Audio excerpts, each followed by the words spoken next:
ఆంధ్ర రాష్ట్రంలో మద్యం స్కామ్ జరిగింది. అది డిస్టిలరీస్ మ్యానుఫ్యాక్చరింగ్ దగ్గర నుంచి ఆఖరి కన్జ్యూమర్ సేల్స్ వరకు కూడా ఈ అవినీతి జరిగింది అన్నది చాలా స్పష్టంగా అర్థమవుతుంది. బ్లాక్ మనీ ఉండకూడదు, వైట్ మనీలోనే అన్ని ట్రాన్సాక్షన్స్ జరగాలి అని ఇంత ఎక్కువగా ప్రాపగేట్ చేస్తున్న ఈ యుగంలో కూడా డిజిటల్ పేమెంట్స్ వీల్లేదు, ఓన్లీ క్యాష్ పద్ధతుల్లోనే మద్యం అమ్ముతాము అని ఒక ప్రభుత్వమే దీన్ని ఎంకరేజ్ చేసింది అంటే ఇది ప్రపంచంలో ఎక్కడా జరగదు. కాబట్టి ఇది ఒక ఆర్థిక నేరం. నాన్ డ్యూటీ పేడ్ లిక్కర్ని ప్రోత్సహిస్తేనే వాళ్ళకు ముడుపులు వస్తాయి. కాబట్టే క్యాష్ పద్ధతుల్లో ట్రాన్సాక్షన్స్ జరగాలి అన్న మాట చాలా స్పష్టంగా కనిపిస్తుంది ఇక్కడ.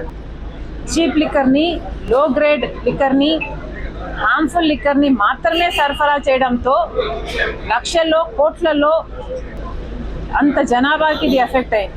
జగన్మోహన్ రెడ్డి గారు లిక్కర్ అమ్మకాలని డిజిటల్ పేమెంట్స్ లేకుండా ఓన్లీ క్యాష్ పద్ధతుల్లో నాన్ డ్యూటీ పేడ్ లిక్కర్ కోసం కాకపోతే మీరు ఓన్లీ క్యాష్ పద్ధతుల్లో ఎందుకు అనుమతించారో జగన్మోహన్ రెడ్డి గారు సమాధానం చెప్పాలి. అంతేకాదు ఇలా ట్రస్టెడ్ లిక్కర్ బ్రాండ్స్ని కాకుండా లో గ్రేడ్ లిక్కర్ బ్రాండ్స్కి ఎందుకు అలౌ చేశారో కూడా జగన్మోహన్ రెడ్డి గారు సమాధానం చెప్పాలి. జగన్మోహన్ రెడ్డి గారు ఎప్పుడు మాట్లాడినా చాలా పైపైన మాట్లాడతారు.